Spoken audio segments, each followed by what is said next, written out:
ẹ̀rí pé ọ̀rọ̀ tí ń lọ náà ní pé ta ló pa Hasan ọmọ Adam Muhammad tí ń jẹ́ ọmọ Fatima tó sì ń jẹ́ ọmọ Sayyidina Ali karramallahu wajhahu. àríkọ́rọ̀ yìí lọ́dọ̀ àwọn àfáà Ṣíà wọ́n gbà yí pé Muawiya ni ó ṣe sábàbí ikú rẹ̀ látorí ọwọ́ ìyàwó pẹ̀lú ìfúnni ní májèlé láti pé kí wọ́n lọ fún ọkọ nítorí sábàbí ọ̀rọ̀ bá a ṣe fẹ́ jásí pé ọ̀rọ̀ Islam kó di tilé wa kó sì di tẹ̀bí wa. a rí pé àwọn tí wọ́n jẹ́ àfáà Sunna wọ́n máa ń sábà fẹ́ kó ilé yìí kódà wọ́n yí ọ̀pọ̀lọpọ̀ àwọn nǹkan padà nínú àwọn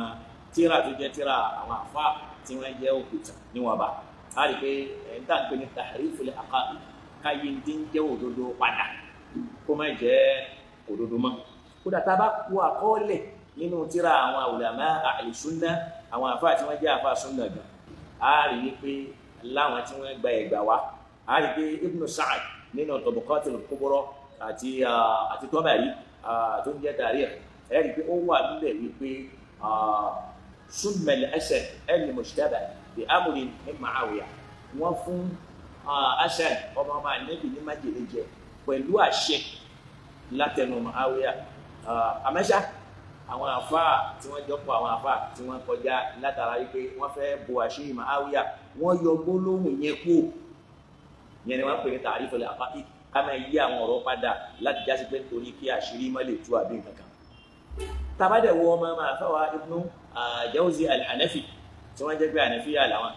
fi babi sabab wafati al-imam al-mujtaba nígbà tí wọ́n ń sọ̀rọ̀ pé kí ló ṣokùnfà ikú aṣáájú ẹni ẹ̀ṣá ni tó jẹ́ aṣáájú ìyún Hasan ni wọ́n ń sọ yẹn ẹni pé ba'da dhikra idda min ulama'i ahli sunnah alladhina ya'taqiduna lẹ́yìn tí wọ́n dárúkọ àwọn àfáà tí wọ́n jẹ́ àwọn àfáà Sunnah láwọn tí wọ́n já sí pé ní ya'taqiduna láwọn tí wọ́n nígbàgbọ́ yìí pé summa al-imam alayhi salam pé wọ́n fún ìmáàmù wa Hasan ní májèlé jẹ ìfún wọn ní májèlé jẹ yìí kana li amri Mu'awiya wọ́n gbà pé láti àṣẹ tí Mu'awiya pa ni tó jẹ́ pé nínú àwọn àfáà ulama'u sayr aw ulama'u siyar lára àwọn àfáà òkútàn lára àwọn àfáà tí wọ́n mọ orí pa nínú wọn náà ni Ibn Abdul Barri àwọn jẹ́ kó yé wa pé sanatihi zawjatuhu Ja'da bintul Ash'ath wọ́n lẹ́ni tó fún onímájèlé yẹn jẹ òun náà ní ìyàwó rẹ̀ tí wọ́n ń pè ní ọmọ Ash'ath bun Qais al-Qandi tó jẹ́ ọmọ Qais ọmọ Kindi afáwa As-Suddi àwọn adásí wọ́n ní dasa ilayha Yazid bun Mu'awiya wọ́n ní àfáwa Yazid dasa ilayha Yazid bun Mu'awiya so yẹn pé wọ́n ní Yazid ọmọ Mu'awiya wọ́n lóun ló ṣe alátọ̀nà látara bí wọ́n ṣe pé ìyàwó ẹ̀ wípé ansamil Hasan pé fún Hasan ní májèlé jẹ so ìyẹn tó máa pé wọ́n pè é wọ́n bẹ́ẹ̀ so ìfún ní májèlé tí wọ́n fún májèlé yẹn jẹ wọ́n fún májèlé nítorí kí Yazid ọmọ Mu'awiya kó lè bá a bọ́ sórí khilafa yẹn pé ló yẹ pé ansamil Hasan pé bóyá fún Hasan ní májèlé jẹ wà á tẹ̀sà wájú kí n fẹ́ ọ ní ìyàwó lẹ́yìn tí ọlọ́ba kádàrá kí n bọ́ sórí àléfà fọ́sàmẹ́tì wọ́n ló sì fún ní májèlé jẹ wọ́n lọ́mọ àmẹ́tì àwọn ẹ̀mọ́ wa kú arsalat ila Yazid tas'aluhu al-wafa ó padà wá ránṣẹ́ sí Yazid ń béèrè wípé tọ́ kí wọ́n bá wọn mú àdéhùn tí wọ́n ṣe fóun kí wọ́n bá wọn mú ṣe faqala ana wallahi wọ́n ní àfọlọ́wọ́n bá mi búra wallahi ma ardaka lil Asad afanardaka li anfusina ma ardaka lil Asad kí irun tó ṣe sáńsá nìyẹn àwọn ò ní fara mọ́ débi pé ayẹ́ṣẹ̀ wá gbà kí wọ́n wá ṣe irú ẹ̀ fáwà ṣe pé irú tá a jẹ́ kó ṣe fásá nìyẹn o àwọn ò lè fàyè ẹlẹ̀ kó tún padà wá ṣe irú ẹ̀ sọ́dọ̀ tàwa náà afá As-Suddi àwọn sọ bẹ́ẹ̀ afáwa Ash-Sha'bi nígbà táwọn fẹ́ sọ̀rọ̀ wọ́n ní innama dassa ilayha Mu'awiya wọ́n ní rárá ọwọ́ Mu'awiya ló ti wá faqala sammi al-Asad òun ló sọ fún ìyá wa nìyí bóyá fún Hasan ní májèlé jẹ wa usawwijuki ya Yazid wa u'tiya dir'an bóyá ń sọ ẹ́ ìyàwó Yazid wọ́n máa ń sì fún wọn ní 1000 dirham wọn ni falamma mata al-Asad nígbà Hasan wá kú ba'atha ila Mu'awiya tatlubu injaz al-wa'd ó wá ránṣẹ́ sí Mu'awiya láti máa béèrè pé adéhùn tẹ́ ṣe fún mi báwo ni faba'atha ilayha bil-mal wọn ni wọ́n fún lówó wa qala inni uhibbu Yazid ó wá ní èmi fẹ́ràn Yazid púpọ̀ wa arju hayatahu kó wà láyé òun ló sì jẹ mí lógún walawla dhalika tí ìbá ṣe torí eléyìí nìyí lasawwajtuka iyyahu àbájẹ́ kó jásí pé òun nìkan ni ó fẹ́ ìwọ nìkan náà ló sì fẹ́ kò ní fẹ́ lónìí lẹ́gbọ́n túmọ̀ sí pé Muawiya fẹsẹ̀ rẹ̀ nílẹ̀ yìí pé tọ́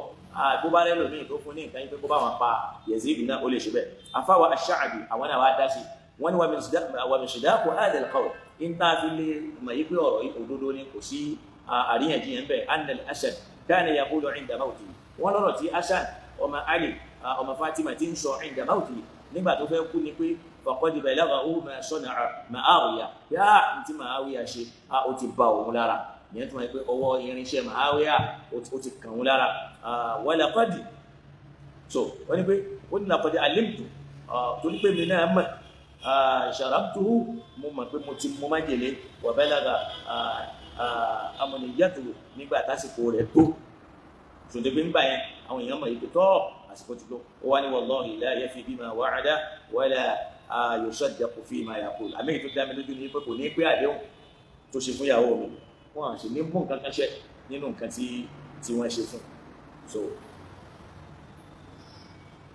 túmọ̀ ẹgbẹ́ ní àṣàfùlà àfáàyín sọ fún wa bí kana yaqulu 'inda mawti ó ń sọ nígbà tí ẹni fẹ́ bọ́ lárẹ̀ tó wà qad balaghahu ma sana'a Muawiya àǹtí Muawiya ṣe sóhun ọwọ́ ti bá òun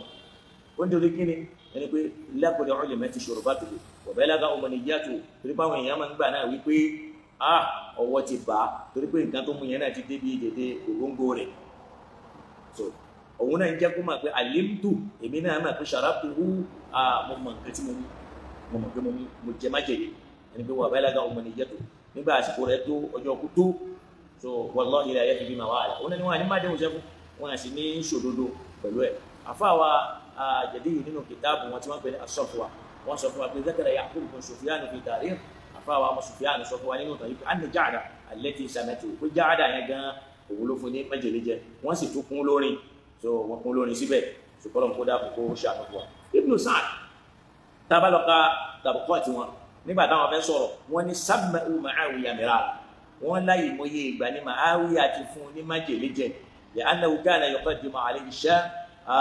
wa akhuhu al-Husayn wọ́n torí pé kíni o torí pé ó ti gbáwájú wọn níbi ọ̀rọ̀ Ṣáàmù wọn àti ọmọ ìyá rẹ̀ tí ń jẹ́ Husayn àwọn ti gbáwájú wọn débẹ̀ náà òun gbà pé òun ló fún wọn ní májèlé jẹ tabasi lọ ka tírà àfáwà Sibt ibn al-Jawzi al-Hanafi Shamsuddin Abul Madhhab Yusuf ibn Fadl ibn Abdullahi al-Baghdadi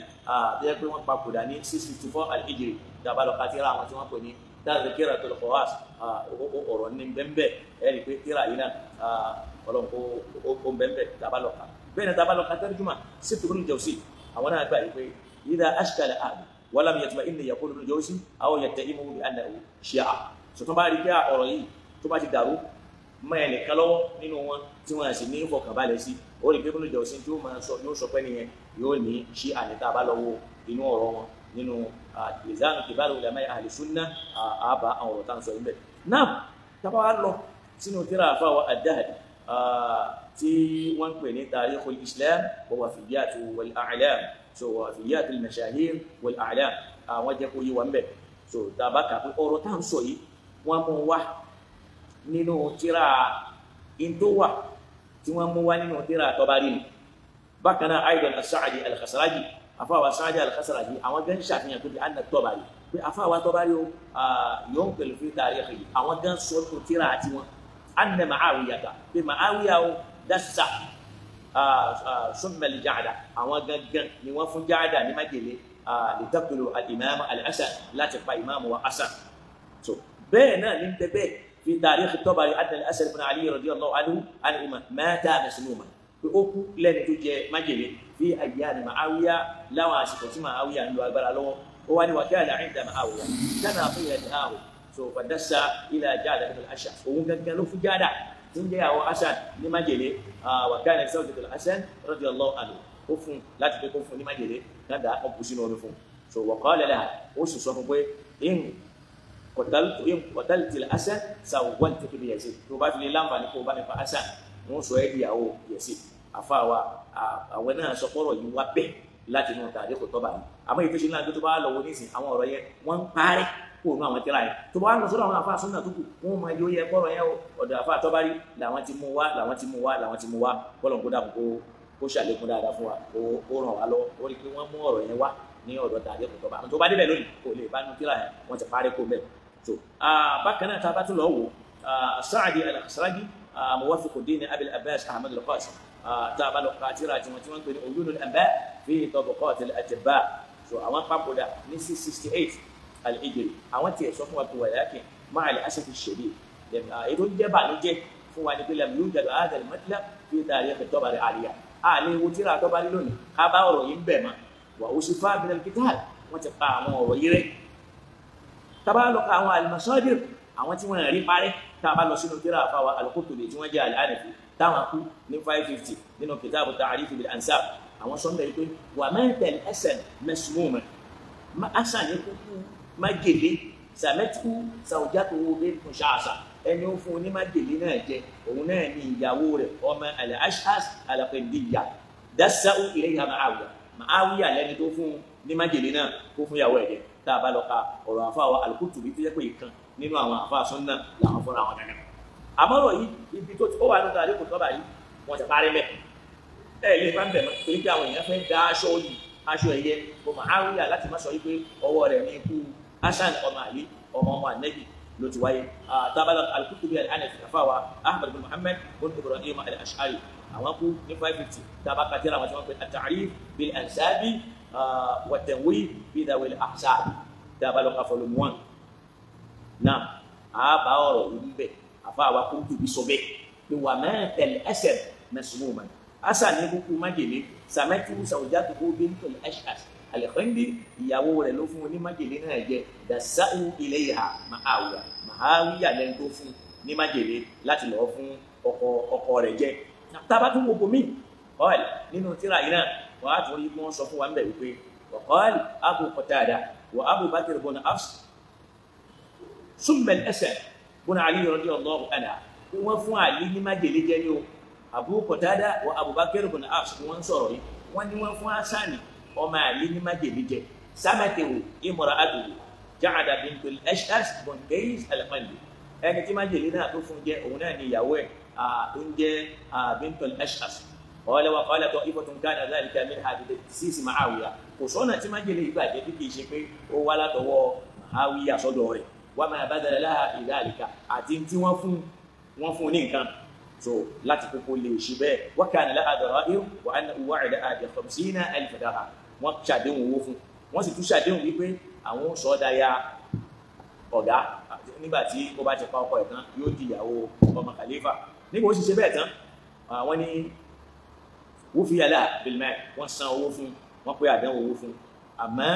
tí mọ̀ pé ó wàá fẹ́ ọmọ wa ni wọ́n mú ìyìn wọn ní rárá àwọn fagilé yẹn yìí wọn kò lè wáyé ṣùgbọ́n kó ṣàlékún dáadáa fún wa ó má já sí pé a máa tún ayé nínú tíra àwọn àfa Ahlus-Sunnah wal Jamā'ah àkọọ́lẹ̀ ẹ̀fẹsẹ̀ rinlẹ̀ tí wọ́n gbà yí pé àṣà ní kúkú májèlé ni ìyàwó ẹ̀ ló sì fún ẹni ó sì fún ìyàwó ẹ̀ bóyá kó gangan lẹni tó gbé àgbékalẹ̀ ronú ni láti fi kórìí bẹ́ẹ̀ Mu'awiya ló pa aláṣẹ bárábìnrin ni ò bá sì ṣe ń jọ náà wọ́n gbẹ̀mí òun náà ni torí pé kò lágbára kan kó má ṣe bẹ́ẹ̀ wọ́n kàn fún un ládéhùn ẹ̀tàn ni so èyí ò lọ bẹ́ẹ̀ bákan náà tábàlọ́ ka tíra àfàwà An-Nuwayri Shahabuddin Ahmad bin Abdul Wahhab táwọn kú ní 733 al-Hijri nínú tíra tí wọ́n pè ní Nihayatul Arbi fi Fununil Adab tábàlọ́ ka volume 20 so a rí pé fáwa as-Zamakhshari so ọ̀rọ̀ tí mo kà sókè ẹ̀ bá nínú tíra yẹn náà bákan náà táfà àti sọ bẹ́ẹ̀ bákan náà fáwa as-Zamakhshari al-alim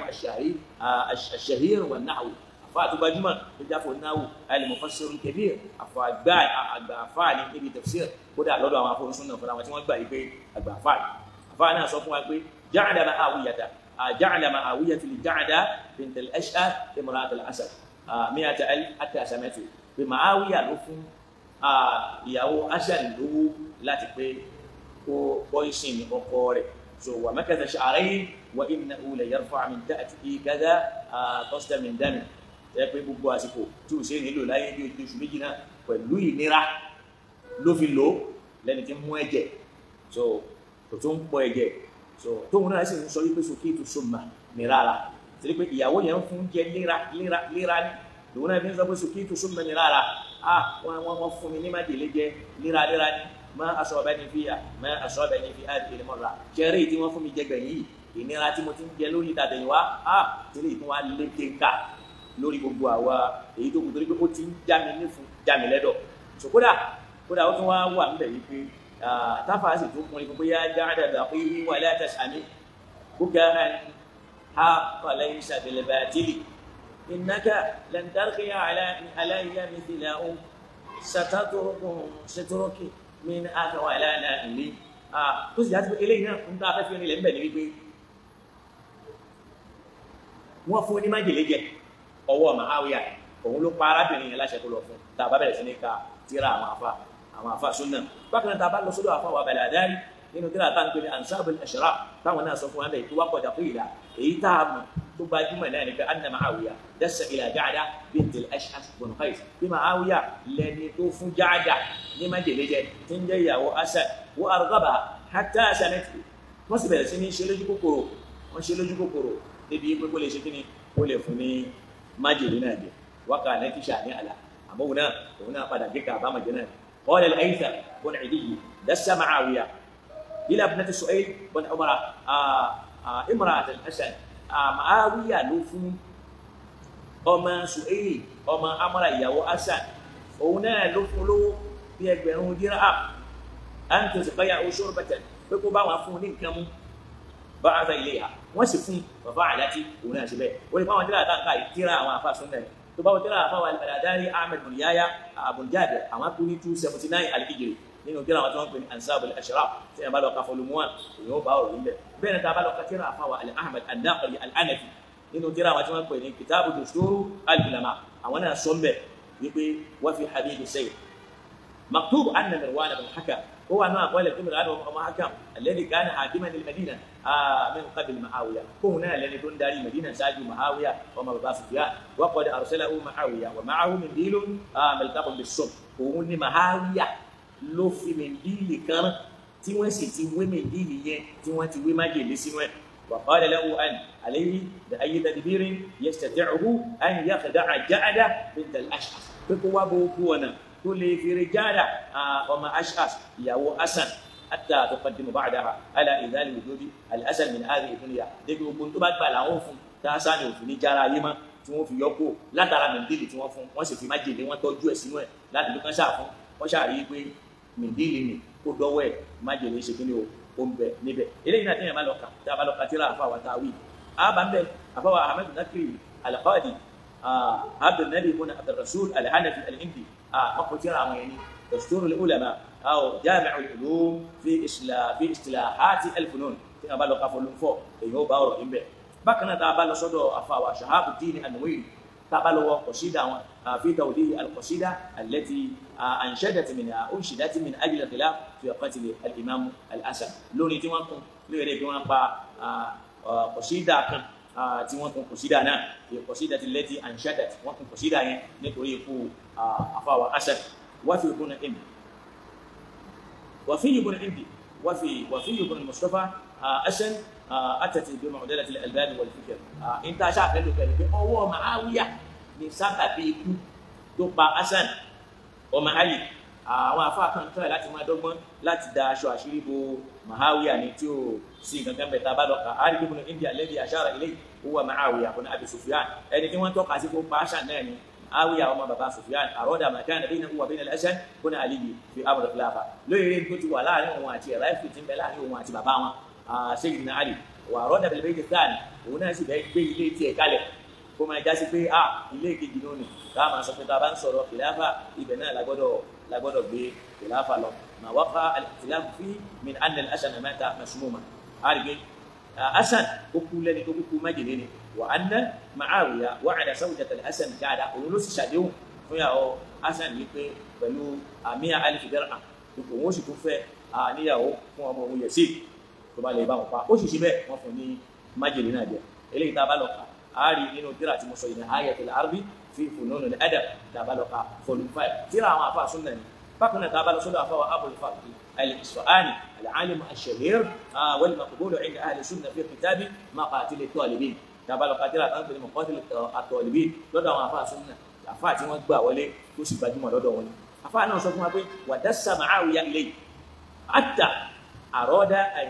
yahida ila Yazid ba'da torí pé òun ló fún Hasan ló pláàni báwo ni wọ́n ṣe fẹ́ pa Hasan torí pé tí ń bẹ léwu ẹ̀ náà ni pé báwo ni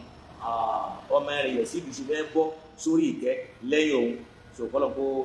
ṣàánú wa kó ràn wá lọ́wọ́ bẹ́ẹ̀ náà ni wa ila Sa'd ibn Abi Waqqas àwọn méjèèjì yẹn summa àwọn méjèèjì ni wọ́n fún ní májèlé jẹ famata minhu àwọn méjèèjì ni wọ́n pa lásìkò Muawiya lásìkò wọn ò ṣe kíni tí ó jìnnà síra wọn so wa kana alladhi tawalla dhalika min al-Hasan sọ̀játú ẹni tí wọ́n fún níṣẹ́ yẹn ṣe òun náà ni ìyàwó Hasan tí ń jẹ́ Gáàdà ọmọ Ash'as al-mali badalahu fi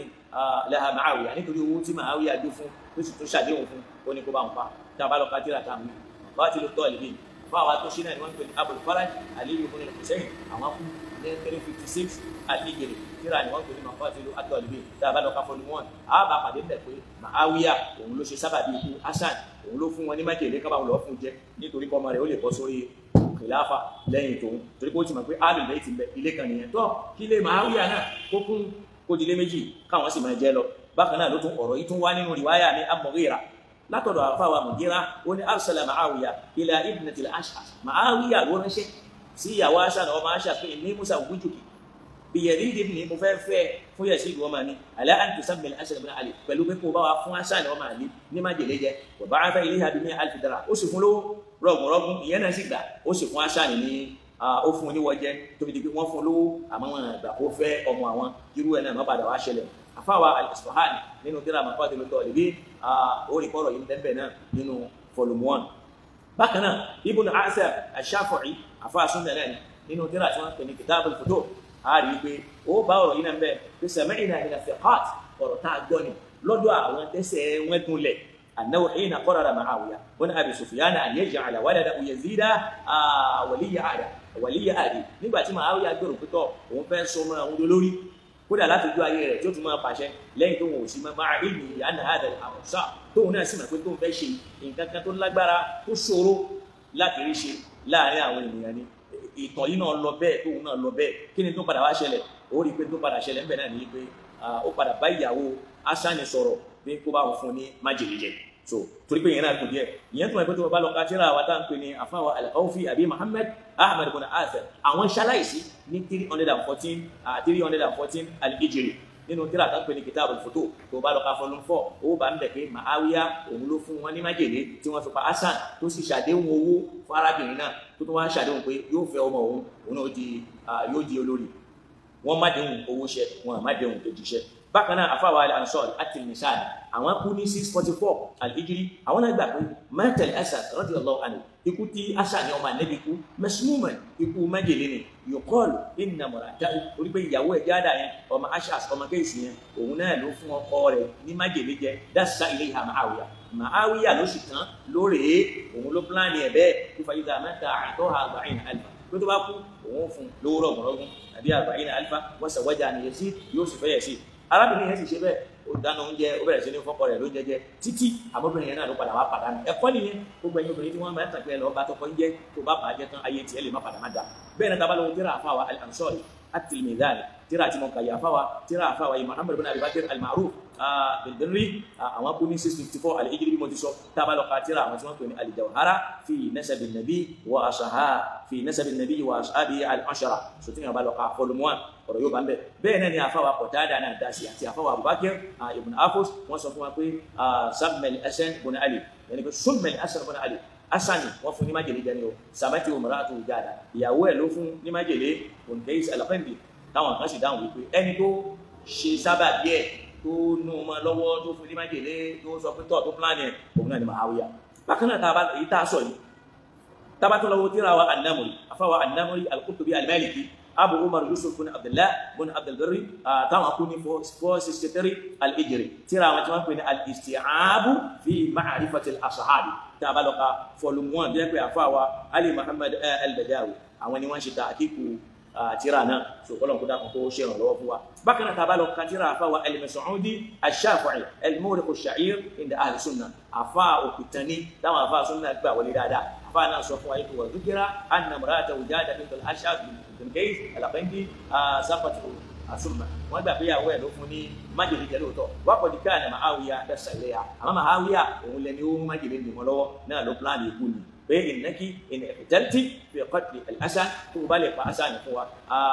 wajjahtu ilayhi bi100 alf dirham ó ṣàdéhùn owó ó ṣàdéhùn pé yóò di ìyàwó tẹ́ bá lọ katira fáwa al-Mas'udi Abul Hasan Ali ibn al-Hasan ibn Ali ibn Hussein ibn Ali àti mo ní wọ́n kú ní 346 al-Hijri tá bá lọ ka Maruj al-Zahab volume 1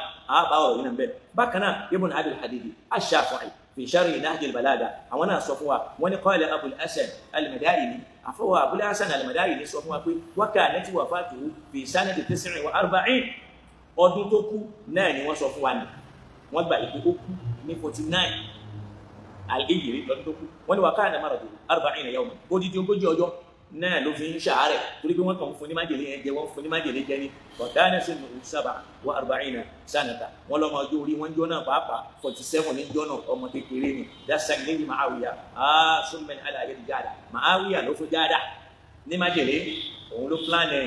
òun gangan ní ẹsikútọ̀ tó ẹsikútì nǹkan pé mú fúnyàwó ló pláàni òun náà lẹni tí máa pààyàn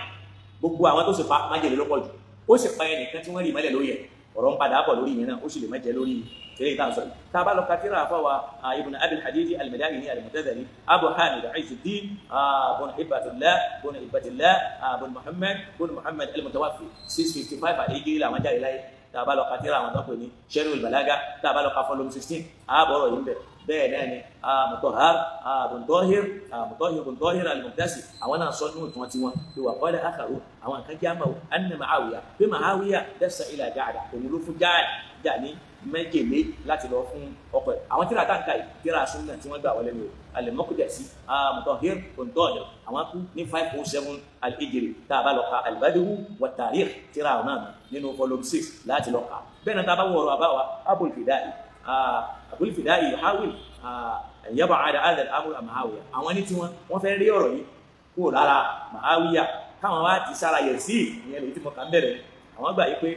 wàtú òfin àlẹ́ Asad sùnmìn Asad kú látara májèlé tí ìyàwó rẹ̀ fún jẹ kíìlà wọn wá sọ pé fàfà àdájọ́ dálígà bí amúrí Muawiya o wọn ló ṣe bẹ́ẹ̀ nítorí àṣẹ Muawiya wà kíìlà àwọn kan sọ pé bí amúrí Yazidi pẹ̀lú àṣẹ Yazidi ọmọ Muawiya ni ọ̀wádà ànáwó yàtọ̀ sàwọ̀ wájọ ìyẹn ni ọmọ aláwọ̀ àfa àtà dárúkọ yìí àwọn ni wọ́n fẹ́ gbé kínní yẹn kúrò lórí Muawiya nítorí ọlá tí wọ́n fẹ́ rọ fún wọ́n fẹ́ gbé sórí Yazidi ọmọ rẹ̀ sòtírà tí mo kà yìí Abul Fida'i Imaduddin Ismail ibn Ali àwọn kú ní 732 al-Hijri nínú tírà tí wọ́n pè ní al-Mukhtasar fi akhbar al-bashar volume 1 lóòtì bákan náà àfa wa al-Dhahabi tí wọ́n pè ní Shamsuddin àwọn náà mú ọ̀rọ̀ yẹn wá látọ̀dọ̀ àfa wa al-Waqidi táwọn náà sọ pé qad sami'tu ba'da man yaqul mo gbọ́ lẹ́nu àwọn àfa tí wọ́n sọ nínú wọn pé kana Muawiya qad talattafa libadi qadama ká yuskiya usama wọ́n ní Muawiya òun ló ṣọ́nà tó wá ọ̀nà nínú àwọn ọmọ ọ̀dọ́ ẹ̀ láti pé kí wọ́n bá ń wá bí májèlé bí Hasan yóò sì jẹ májèlé fáwọn adábì yìí Shafi'i ni wọ́n mẹ́dàbà أوبا ونلا لبابا شمس الدين أبو عبد الله محمد بن أحمد بن عثمان المتوفى 748 الهجري 748 الهجري نواكو تابلوكا سير أعلام النبلاء ترى ما فا سنني تابلوكا فولوم 3 يكون الوردي أوانا صو نينو تاريخ إتوا وقيل أوانا صو إن زوجته جعدة بنت الأشياء سمعت wọ́n ní ìyàwó ẹ̀ òun ló fún ní májèlé jẹ́ o qila bi amri Muawiya àwọn kan sọ pé pẹ̀lú àṣẹ Muawiya ni wa qila bi amri Yazid àwọn kan sọ pé pẹ̀lú àṣẹ Yazid ni àtàámà àtàsáwùjì bíyà wọlé mẹ́fì wọ́n ṣàdéhùn fún pítọ́ àwọn ò fẹ́ wọ́n fún un lọ́kọ yóò fẹ́ ọmọ àwọn tó bá sì ti fẹ́ wọ́n fún lówó àmọ́ àgbà tábàlọ́ka tíra àfa wa Ibn al-Wardi Zainuddin Umar ibn Masfar táwọn akú ní 749 al-Hijri tábàlọ́ka Tarikh Ibn al-Wardi ọ̀rọ̀ yìí ń bẹ nínú volume 1 láàrin kan bẹ̀ pé Muawiya yìí náà làwọn àfa sọ́nà àmọ́ nínú tọ́ba lílọ àti tọ́kọ́tù yẹn wọ́n ti lọ́ọ́ parí bẹ̀ ìgbẹ́dẹ̀ ní gbogbo àwọn àfa ni wọ́n ti ṣe náà pílò ẹ̀wà so níta bá lọ ka al-masadi fi hadha al-matla akthar min shahadatiha ọmọ ẹ̀rí tá a mú wa ẹ̀rí yẹn ti pọ̀ a sì mọ̀ pé a mọ̀ pé nítorí ká má jẹ́ kókun a rí pé fáríà Muawiya min istishari Imam al-Hasan inú Muawiya dùn látara wípé Imam Hasan ó fayé lẹ́ o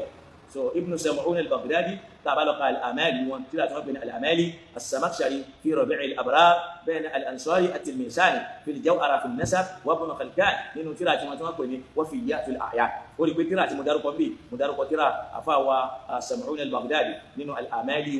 تلا أفاوى السمخشري بين ربيع الأبرار تلا أفاوى الأنصاري التلميساني بين الجوهرة في النسب تلا أفاوى ابن خلكان بين وفيات الأعيان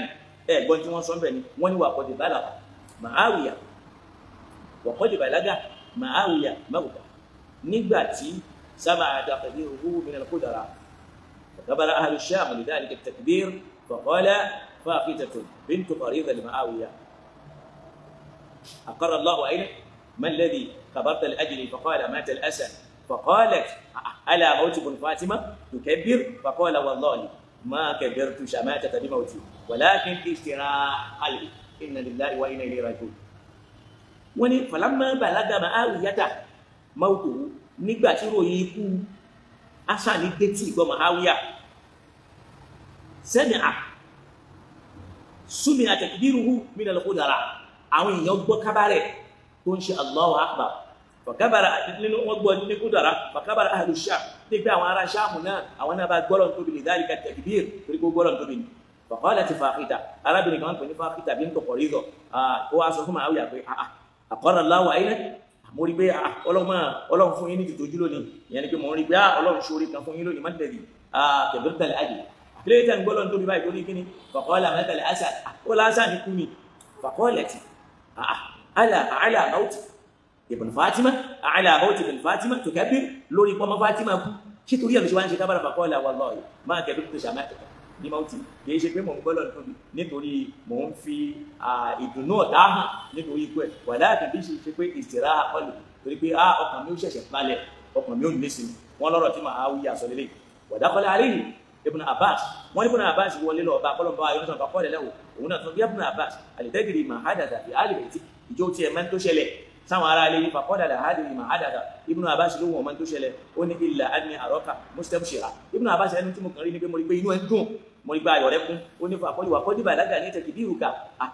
inna lillahi wa inna ilayhi wa sujudika kọ́dí bàlágà ní takbiruka wa sujudika la abájọ táwọn púpọ̀ ìfì máa lérí ẹmọ pé kan sọ ń gbà tọ́wọ́ ní tí mo dúró mọ́kà tó táwọn bá kú àwọn ó ṣe sájídà fún wákàtí méjì wọ́n dẹ̀ ṣe nígbà tí bàbá wa yáyá as-salat rahmatullahi tó kú àwọn kan ṣe tí wọ́n sì ń dùn abájọ ẹwọ́ bí táwọn púpọ̀ ìdí rí nọ́lẹ́jì kí ni wọ́n máa dùn tí mùsùlùmí kan bá kú àṣàrà Muawiya ni tí wọ́n máa yọ wọ́n tún gbé wá sórí social media kẹ́ẹ̀lì márùn súnnà táa bá lọ́dọ̀ àwọn wọ̀nyí pé kìí ṣe súnnà tàbí Muhammad kọ́lọ̀ kó ṣàlẹ̀ kó dáadáa fún wa.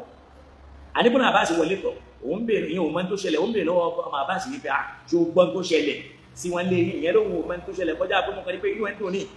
wọ́n sì fún mi nílò pé ẹ̀yin ṣe tẹ̀kì bí ìrù ẹ̀ sì ń forí kan lẹ bàbá ọ̀là nígbà tí ó da owó ní mẹ́tẹ̀lẹ̀ Hasan ó ní Hasan ló kù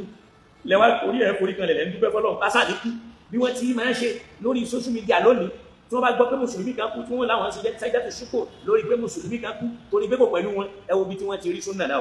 súnnà Muawiya làwa mùsùlùmí gbé kárí lónìí ta fi ń bára wa jà tá ń para wa làwa ń pè ní súnnà Ànábì torí Muawiya yìí náà làwọn tó kọ́kọ́ dá súnnà èyí tá a kóra wa sí tá à ń ṣe ìdí èyí ṣe tọ́lọ́ǹtà Ànábì ń bẹ ní Al-Qur'an kì í ṣe èyí tí wọ́n kó sínú tírà yìí èyí tó pọ̀ tí wọ́n kó sínú tírà yìí súnnà àwọn apààyàn kan sì tún máa ṣe fáàrí lórí ẹ wo Boko Haram ahlu sunna ni wọ́n claim salafiya ni wọ́n claim gbogbo ìlànà sunna yẹn ní bẹ lọ́dọ̀ wọn ni wọ́n gbé lórí ni wọ́n béèrè pé yarhamullah aba Muhammad salata ọlọ́run kó bá ń ké bàbá Muhammad ìyẹn wá wí fún lẹ́ẹ̀mẹ́ta wallahi ya Muawiya mo fọlọ́run ọba búra ìrẹ́ Muawiya la tasuddu kufratuhu kufratu wala yazidu umruhu fi umri wala in kunna qad asabna bil hasan فلقد أصبنا بإمام المتقين وخاتم النبيين ابن عباس وان sọ fún pé لا تصدوا كفراته ṣùwárí in tó bọ́mọ lọ́wọ́ yẹn kò lè dí in tí wọ́n fẹ́ kó bọ́mọ lọ́wọ́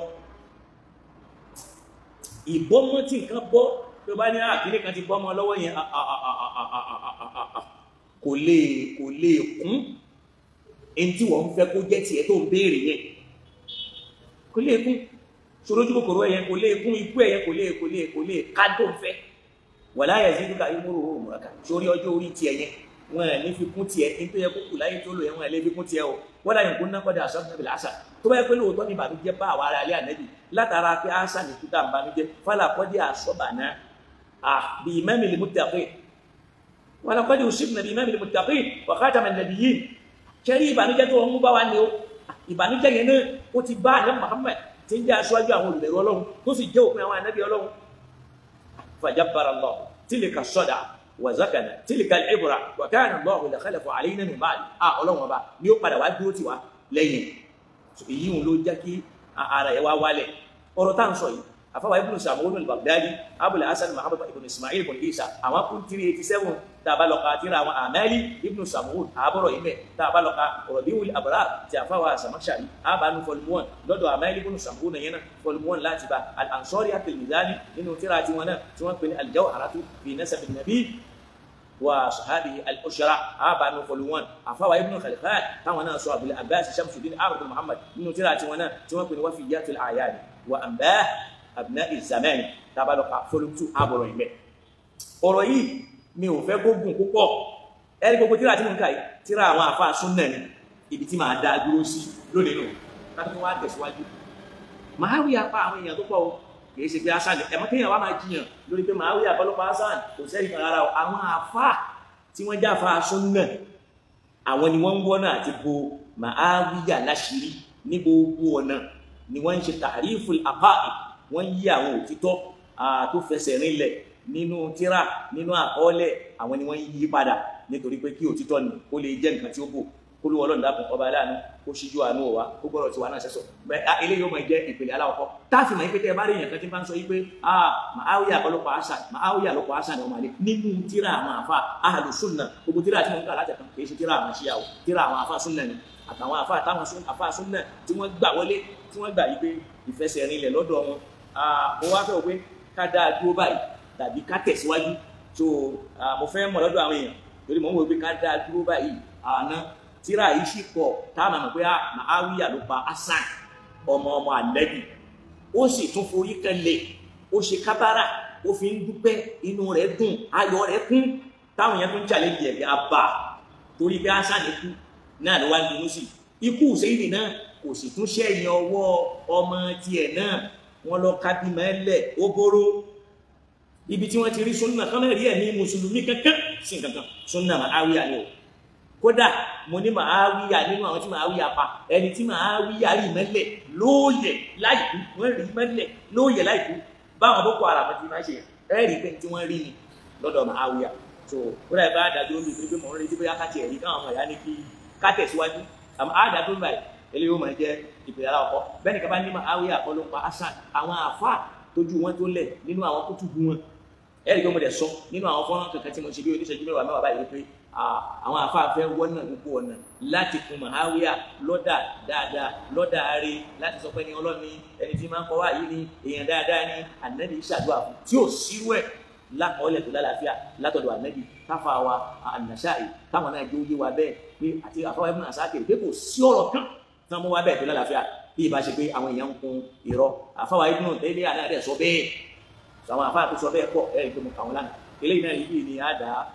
ọ̀rọ̀ náà dúró sí sọ́yà pé èyí tó ń lọ lọ́wọ́ ní ìsìn nìyẹn àwọn àkọ́fẹ́ máa bo àṣírí Muawiya àwọn irọ́ yìí náà lájogún bá nínú tírà láwọn jẹ́ pé àwọn ọ̀tá ìsìláàmù mọ̀ tábà wọn parọ́ tábà ń pọnra wa wọn kàn máa wò wá nílé kí ní ìṣàwérè súnà tá a gbé dání tó ń dá àwùjọ rù yìí súnà Muawiya ni o kìí ṣe súnà ìsìláàmù mò ń lè àfa wa aláwùjá àfi oyè wọlá àwọn ní tafaddal pé ká tẹ̀síwájú ó dábẹ́ ti wíyẹn náà ọlọ́run akramakumullah bil khairati wal hasanat ọlọ́run bá mi kún ilé pẹ̀lú àwọn dáadáa àtàwọn oore tó pọ̀ yóò bá mi ṣe fún yín ẹ máa ń tó ṣẹlẹ̀ ní pé dátà ti wọ́n bàbá dátà ti wọ́n ọ̀pọ̀ ní àti ra dátà nira fún tó ọlọ́run kó ṣàánú àbáníkẹ́ jẹ́ ká dáa dúró báyìí pẹ̀lú òkúròdó ọlọ́run tó bá tún di lọ́la á tẹ̀síwájú lórí ẹ̀ náà lásìkò kan náà ó lè jẹ́ bí aago 11 ó kọjá díẹ̀ á tún tẹ̀síwájú lọ́la sòkò nílé pọ̀jù ní pẹ́lú mi ò ní ní dátà yóò sú sòkòlọ́n kó ṣe dáadáa fún wa kó ràn wá lọ́wọ́ ọlọ́run ní jó bàjẹ́ àfáwà sọ̀rọ̀ àdìsáàni ọlọ́run ní dàgbà rúmọ́ yín lọ́wọ́ àfáà mi dáadáa Allahu káàfin òye wọlá ọlọ́run dákùnmọ́ wa dá yín lọ́lá kó dá wa náà lọ́lá àfáà mi ògùn láti jẹ́mi káàmì ọ̀rọ̀ yóò ní dàrú àfáà mi Sodiq Adédọ̀tun Suleiman àwọn kọ́mẹ́ntì wọn náà ni pé ignorance of the highest order jazakumullahu khair ọlọ́run bá mi ṣe dáadáa fẹ́yìn náà ọ̀rọ̀ tí iná ní dàrú ẹ̀rọ bá tẹ̀ jẹ́ ignorance ni àwọn àfáà tí wọ́n kọ àkọọ́lẹ̀ kíra tá à ń dárúkọ látẹ̀kan yẹn so ajásípà wọn ni wọ́n ní àfáà wa yìí àfáà Sodiq Adétóhùn wọn láwọn àfáà àgbààgbà ní Islam tọ́jú àfáà sọ́nà àfáà Sodiq Adétóhùn Suleiman yìí ó ní aláìmọ̀kan tó lágbára ni wọ́n láti ẹnu rẹ̀ ọlọ́run kó sì bá wa ṣàmójúkò fáfáà náà kó ṣe dáadáa fáwa náà ọlọ́run dàpọ̀ náà oníkálukú wa lọ́wọ́ mọ́ ṣe lé ìlàgbọ̀n mọ́ sì ṣe lágbọ̀n kó jọ ṣe dáadáa fún oníkálukú wa kò sí ní tá a fẹ́ fi ránṣẹ́ kò sí ní tá a fi rọ́kùn ọ̀rọ̀ tí mo ń ká ilé ìsìn mò ń sọ bí tó wà àwọn àfáà tó sì ń sọ̀rọ̀ yìí àwọn àfáà tí wọ́n súnmọ́ ìgbà yẹn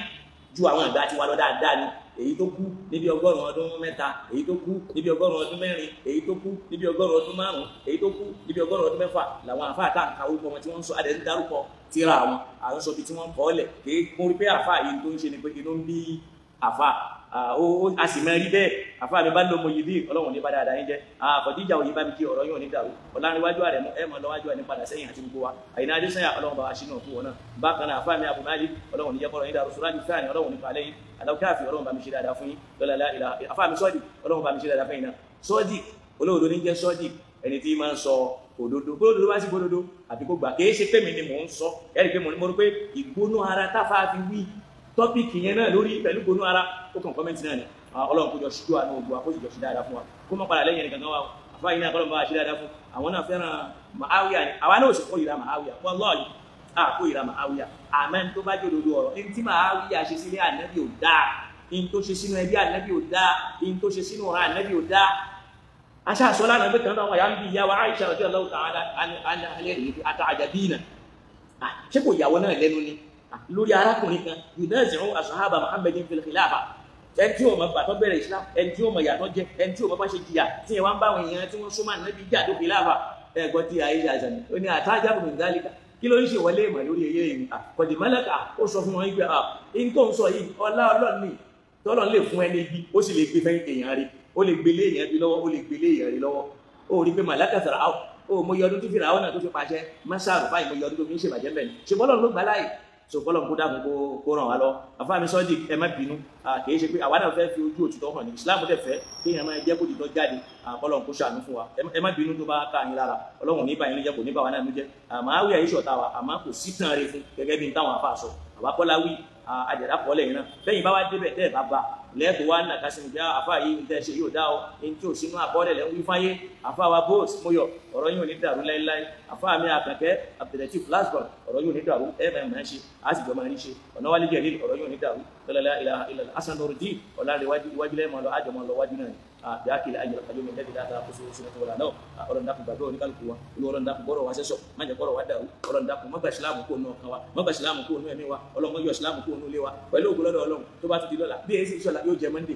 torí pé ìsinmi Ramadan ṣì wà lọ́wọ́ àmọ́ mánéjì ṣe náà ni eléyìí ṣe kó bóyá ẹ jẹ́ ká fi òtítọ́ hàn ẹ rí pé àwọn tíra àtà dárúkọ àwọn tíra tó wà ní tíra àwọn àfa Sunnah ni mi ò dárúkọ tíra àwọn àfa Shia mi ò dárúkọ tíra àwọn àfa Shia torí báyìí lè ní ìdí tíra gbogbo tíra tí mo ń sọ àwọn àfa Sunnah ni wọ́n so tíra yóò sì tí ì tán tora kọ́ lè ní wà àmọ́ yìí bí tẹ́lẹ̀ tí kọ́kọ́ rí tí wọ́n ní àtàdékù tọ́bárí àtàkùnkọ́ lè gbọ̀nsá àwọn àfa lọ ń yọ kó ń bẹ́ẹ̀ kódà lónìí náà ni wọ́n yọ àwọn ọ̀rọ̀ kankan ni wọ́n yọ wọ́n kó ẹwọ́rú ọ̀rọ̀ Abubakar ó ti wà ní Mẹdínà ṣáájú ká nàbí ó tó ṣe jíra tẹ́ bá fi rí ọ̀pọ̀ ọdún díẹ̀ lẹ́nu wọ́n yọ kó nínú àwọn Bukhari tí ń bá bọ̀ ẹ lọ kọ́lẹ̀ torí wọn nífẹ̀ẹ́ kó sí ilẹ̀ torí pé kò níbàámu pẹ̀lú àpéyídà wọn sì mọ̀ pé bó ti rí nìyẹn wípé Abubakar ń bẹ ní Mẹdínà ńgbà tá nàbí ó tó ṣe jíra lọ Mẹdínà ẹni tí ń bẹ Mẹdínà tó ti ń bá wọn kírun lẹ́yìn Mawla Salim Mawla tó ti ń kírun bẹ̀ ṣe ìyún ní ó rẹ̀ ṣe wá wà Mọ́kà tó Ọlọ́run kó ṣíjú àdó wà kó ràn wá lọ ìyẹn lóyìn ń gbó ní kálukú wọn tí wọ́n ń gbé dání pé Felix Nola tó yẹ pé tí bàbá ń sọ pé ìtàn Felix Nola náà ni wọ́n píìkì lórí ọ̀rọ̀ aláǹtakùn àti kìnnìkan tí bàbá ń sọ nìyẹn wọ́n dẹ̀ lọ píìkì ìtàn yẹn torí pé ìtàn yẹn ti ń bẹ kánàbí odò dáyé kó dà tẹ́ bá lọ ka ọ̀rọ̀ Ànábì Dáúdù ẹ bá tàn yẹn náà níbi ọ̀rọ̀ Ànábì Dáúdù ẹ bá ìtàn yẹn náà ìtàn yẹn náà wà tó ti wà ẹ̀sìn ìlú ajá yá Ànábì Dáúdù tó wájá sí pé lójú ayé Muhammad làwọn ń lò má nẹ́bì so bẹ́ẹ̀ náà Ànábì lọ gbà wá ìtàn yẹn ti ń bẹ ẹgbẹ́ wọn ọdún mẹ́ta ká Ànábì tó dé lọ́dọ̀ àwọn kan tí wọ́n ti kún ìtàn yẹn fáṣáájú wọn so àwọn Daradashti àwọn ni wọ́n ní Baghdad ibẹ̀ láti lọ́ọ́ jí tá a sọ nìkan Islam so gbọ́dọ̀ kó là wá ní tí bàbá yẹn ń gbìyànjú láti sọ nìyẹn pé ìtàn Felix Nola ni Felix Nola yẹn dẹ̀ ti ń bẹ ṣáájú kánàbí o tó dé ìtàn aláǹtakùtakùn sínú kòtò kìí ṣe pé tí bàbá ń sọ ni pé Felix Nola ló wà nínú kòtò pẹ̀lú nínú kòtò làlùkùránì ń sọ rárá àwọn èèyàn máa ń gbé nǹkan síra wọn pẹ̀lú àpòsí ọlọ́run lápò má ṣe lè láṣẹ mọ́ má sì ṣe lágbọmọ lọ́la agbára ọlọ́run àti ìjẹ́kànṣó rẹ̀ afáwọn ọládàyọ̀ ọ̀rọ̀ tí nínú nídàá yóò sì máa dayọ̀ tí wọn náà jọ máa dayọ̀ bí akílá àwọn ọ̀dà kò wọ́tẹ̀ ìlà bílá ọ̀rọ̀ aláìgé àlékún àláfíà lẹ́kùn ẹ̀mí yìí ọlọ́run máa ṣe fún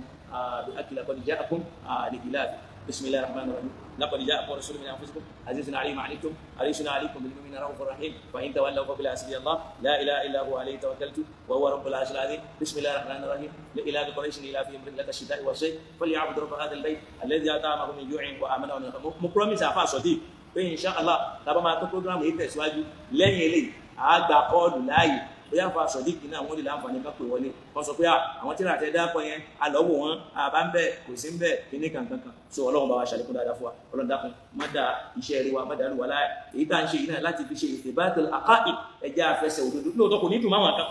pé àkúmọ̀bí tó pìlọ́ ìgbésí kò jẹ́ súnfí kò jẹ́ ṣíà kò jẹ́ sùnní kò jẹ́ kẹ́kẹ́ mùsùlùmí ṣáàdì ní kò dípẹ́ lọ́dọ̀ ọlọ́run ló mọ sábà dún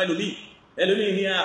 ìsìn tẹ́lómi ò ní sọ ní o tó o bá wà lórí òdodo pẹ̀lú òkú lọ́dọ̀ ọlọ́run máa dúró tiẹ̀ pẹ̀lú òdodo ẹ̀ kódà káwọn èèyàn bá ń tako ẹ̀ máa mú ẹ̀rí wá pé kí o sọ yẹn náà bẹ́ẹ̀ lórí kódà mi ò fẹ́ mọ̀ bóyá nìyẹn kú mi àbó sọ̀rọ̀ tí ò dá pa ni àbó wí nǹkan tí ò dá pa ni wọ́n lọ ìlà àdì máa mú òdodo yẹn jáde láti fi kún lẹ́yìn bá ẹni tí ń wí yẹn o òtítọ́ ni o àmọ́ lórí ọ̀rọ̀ Muawiya